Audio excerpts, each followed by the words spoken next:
በስመ አብ ወወልድ ወመንፈስ ቅዱስ አሃዱ አምላክ። ስንክሳር ዘወርሃ ሰኔ ዕለት 26 ሰነ። በዛ ዕለት እዚኣ ናይ ክቡር መልአኽ ሊቀ መላእኽቲ ገብርኤል መዘክርተ በዓሉን ኣብ ገዳም ፍዩም ኣብ ደብረ ናቅሎን ቅዳሴ ቤተ ክርስቲያን እያ። ተኣምራቱ ኣብ ናይቲ ቤተ ክርስቲያን ናሕሲ ዕንፀይቲ ተራእየ። ኣብኣ ምልክት ባሕሪ ግብፂ ነበረ። ንሳ ኣብ ግዜ ቅዳሴ ከም ማይ ትረአ ነበረት። በታ ዓመት እቲኣ ጽጋብ ዝኸውን እንተኾይኑ ብዙሕ ማይ የንጠብጥብ፣ እምየት ዝኸውን እንተኾይኑ ድማ ካብኣ ከም ዝሃፍፍ ማይ ይረአ ነበረ። ነዚ ክቡር መልአኽ ገብርኤል ሊቀ መላእኽቲ ተኣምራቱ ብዙሕ እዩ። ኣማላድነቱ ምሳና ይኹን ንዘለዓለም ዓለም ኣሜን። ሰላም ለቅዳሴ ቤትከ ገብርኤል ቺሩብ በደብረ ናቅሎን ይእቲ እንተ ተሃንጸት በጥበብ ለለ በቅዳሴየ ታውህዝ እምዕፀተ ድባብ በብዝሃ ነጠብጣብ ይተአመር ጽጋብ ወበማየንስቲት ሃፍ ይተአመር ረሃብ። ሰላም ንቅዳሴ ቤትካ ገብርኤል ኪሩብ ኣብ ደብረ ናቅሎን ንሳ ዝተሃንጸት ብጥበብ ኣብ ግዜ ቅዳሴ እተውሕዝ ካብ ዕፀተ ድባብ ብብዝሒ ነጠብጣብ ይፍለጥ ጽጋብ ብሃፋ ቁሩብ ማይ ከዓ ይፍለጥ ነበረ ጥሜት ረሃብ።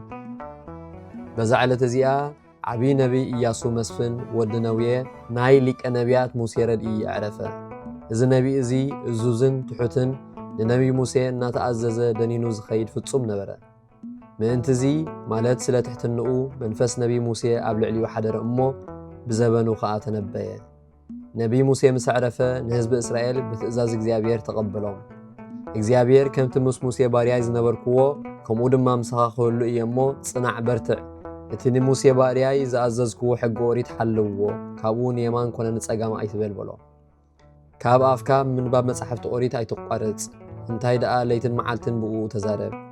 በቲ ኣብኡ ተጻሒፉ ዘሎ ሕግታት ክትሕልዎን ክትገብሮን ጸኒዕካ ኣስተንትን በሎ። ልቢ ኢያሱ ከዓ ትእዛዝ እግዚኣብሔር ንምቕባል ጸንዐ። ሰለይቲ ናብ ኢያሪኮ ለኣኸ። ኢያሪኮ ኣትዮም ከዓ ነታ ምድሪ ረኣይዋ። ኣብ እንዳረኣብ ኣመንዝራ ተሓብኡ። ምስ ኩሎም ቤተሰባ ከም ዘድሕንዋ ድማ ኪዳን ኣተውላ። ንሳ ከዓ ከም ጥበባ ጌራ ብሕቦ ኣምሊቑ ሰደደቶም። ድሕሪዚ ኢያሱ ተንሲኡ ንፈለግ ዮርዳኖስ ሰንጢቑ ተሳገረ። ደቂ እስራኤል ከዓ ብማእከሉ ሓለፉ። እቲ ማይ ከም መንደቕ ኮይኑ ኩሎም ክሳብ ዝሓልፉ ደው በለሎም።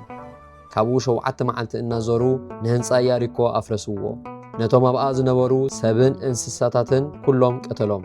ብዙሕ ዓድታት ከፈተ። 29 ነገስታት ቀተለ። ከተማታቶም ድማ ወረሰ። ኩሎም ህዝቢ እታ ምድሪ ድማ ንደቂ እስራኤል ፈርህዎም። ካብ ብዝሒ ፍርሖም ዝተላዕለ ሰብ ሃገር ገባኦን ኣመኽንዮም ዝኣረገ ክዳውንቲ ተኸዲኖም ዝኣረገ ሕብርቲ ሒዞም ዝኣረገ ኣሳእን መሊሶም ዝነቐፀን ዝዓሰወን መግቢ ሒዞም ናብኡ መፁ። ንኢያሱ ከዓ ንሕና ባሮትካ ካብ ርሑቕ ሃገር ዝመጻና ኢና፣ ካባኻትኩም ከዓ ከይተቐትሉና ኪዳን ክትኣትውልና ንደሊ ኣሎና በልዎ። እቶም ናይ እስራኤል ኣሕሉቕ ድማ ሓቂ ንገሩና፣ ካብዛ ምድሪ እዚኣ ኣይኮንኩምን በልዎም። ንሳቶም ከዓ መለሱሎም እሞ ብሓቂ ንሕና ካብ ርሑቕ ሃገር ዝመጻና ኢና ኢሎም እቲ ዝነቐፀን ዝዓሰውን ጌሮምን ዝበለየ ክዳውንቶምን ኣርኣይዎም እሞ ደቂ እስራኤል ከዓ ኣምንዎም። ንኸየጥፍእዎም ድማ መሓልሎም። ኢያሱ ንሳቶም ካብ ቀረባ ዝመፁ ከም ዝኾኑ ምስ ሰምዐ ከዓ ንምንታይ ደኣ ብተንኰል ናባና መጻእኩም በሎም። ስለ ዝፈራህና ኢና በልዎ። ካብኡ ንሱ ድማ ኣብ ቤተ እግዚኣብሔር ባሮት ኮይኖም ክሰርሑ መደቦም። ናይ ኣሞራውያን 5 ነገስታት ምስ ሰምዑ ኣብ ልዕሊ ሰብ ገባኦን ተለዓሉ። ኢያሱ ከዓ ንሰብ ገባኦን ረድኦም። ካብቶም ኣሞራውያን ከዓ ብዙሓት ቀተለሎም። ነቶም ካብኦም ዝሃደሙ ድማ እግዚኣብሔር ካብ ሰማይ በረድ ፈንዩ ኣጥፍኦም። ፀሓይ ክጠፍእ ክዓርብ ምስ ቀረበ ኢያሱ ከዓ ፀሓይ ኣብ ልዕሊ ሃገር ገባኦን ይቁም፣ ወርሒ እውን ከምኡ በለ። ከምቲ ቃሉ ከዓ ኾነ። እግዚኣብሔር ኣብ ልዕሊ ጽላቱ ሕነ ክሳብ ዝፈዲ ከምኡውን ንደቂ እስራኤል ርስቲ ክሳብ ዘካፍሎም። ነቶም ካህናት ዝቕመጡሉ ዓድታትን ንእንስሳታቶም ዝኸውን ምድሪ እውን ሃቦም። 7 ከተማታት ከዓ ገለ ብዘይፍላጥ ብጌጋ ነፍሲ ዝቐተሉ ዝጽጉዑለን ፈለየ። ከምቲ እግዚኣብሔር ዝኣዘዞ ኣብአን ንኽነብሩለን እየን። ኢያሱ 110 ዓመት ምስ ገበረ ዓብዩ ኣብ ሽምግልና ምስ በጽሐ ንደቂ እስራኤል ኣከቦም። ትእዛዝ ሕጊ ኦሪት ክሕልዎ ኣዘዞም። ካብ ኣምልኾ እግዚኣብሔር ድማ ከይትወፁ በሎም። እግዚኣብሔር ኣምላኽ ቀና እዩ፣ ንኻልኦት ኣማልኽቲ እንተ ኣምሊኽኩም ቀልጢፉ ኸጥፍኣኩም እዩ በሎም። ድሕሪዚ ብሰላም ዕረፈ። በረኸት ኣምላኹ ምሳና ይኹን ንዘለዓለም ዓለም ኣሜን።